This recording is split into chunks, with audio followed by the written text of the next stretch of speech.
As New Mexico's housing crisis deepens, instances of homelessness continue to rise. This was the reality for Janelle Kanekua. She left her home state of Hawaii for New Mexico in 2020, but was unable to secure stable housing as the coronavirus pandemic swept across the world. That is, until she learned about the Mesilla Valley Community of Hope from a caseworker. We were waiting at a park. We stayed in the park. And some guy came and he told us about the Community of Hope and how good everybody was there, and she told us to give them a call. So every day I would call because there was a waiting list to get into Tent City. And one day I called and she said, I was just about to call you. We got an open space. And I was like, what? So we moved into Tent City. The dog was happy. They gave us a tent, sleeping bags. It was a smooth transition from the park to the tents. According to the latest data collected by the New Mexico Coalition to End Homelessness Point-in-Time Count, individuals in the state experiencing homelessness in January of 2024 was 4,649, up from 2023's 3,842, an increase of roughly 21%.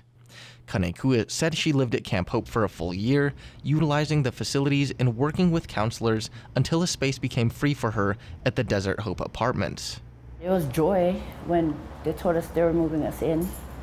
More confidence to go out and, go get a job, be out in the public. Hats off to Camp Community of Hope. The need for affordable housing in the U.S. is on the rise. In New Mexico, since 2017, rent has skyrocketed 70%, according to a report from the state's Legislative Finance Committee.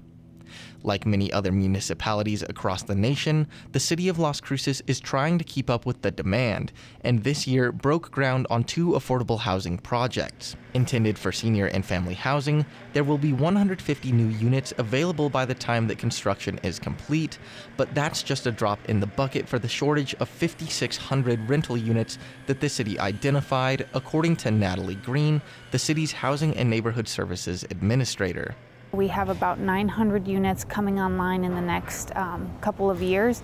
This year alone, we'll have the 150. So we have this 80, another 70, and then we are about to close on another 144 units. So the city's actively working to build capacity.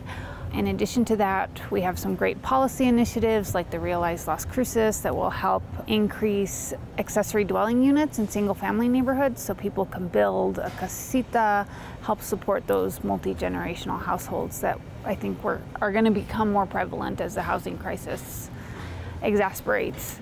Green said that the city has built good relationships with developers and is confident that Las Cruces is an attractive place for them to construct affordable housing units, but said that finding where to put new complexes can be tricky. Our challenge is going to be finding places to build housing that match up with the New Mexico Mortgage Finance Authority's scoring criteria. A lot of times they prioritize neighborhoods that are concentrated with lower incomes, and so city wants to see more diversity across our neighborhoods, so we want to make sure that we're building in different parts of town. So we'll continue to reach out with the various developers and plan projects through the pipeline. Beyond city and state, New Mexico's federal designation is also looking for ways to ease the cost of housing for its residents. On a recent visit to southern New Mexico, U.S. Senator Martin Heinrich said that he's in favor of legislation that would incentivize more developers to build more low and moderate income housing, as well as tax credits that could help make housing more attainable for first-time buyers. We've really struggled with housing. We were building a lot of housing in the early 2000s, and then when that recession hit in 2008 and 2009, we lost a lot of the private sector builders who had been doing that work in New Mexico for decades. We have to rebuild that. We have to have the local capacity to be able to build houses at the clip that will actually reduce the price pressures that we're under, and we still have a lot of work to do there.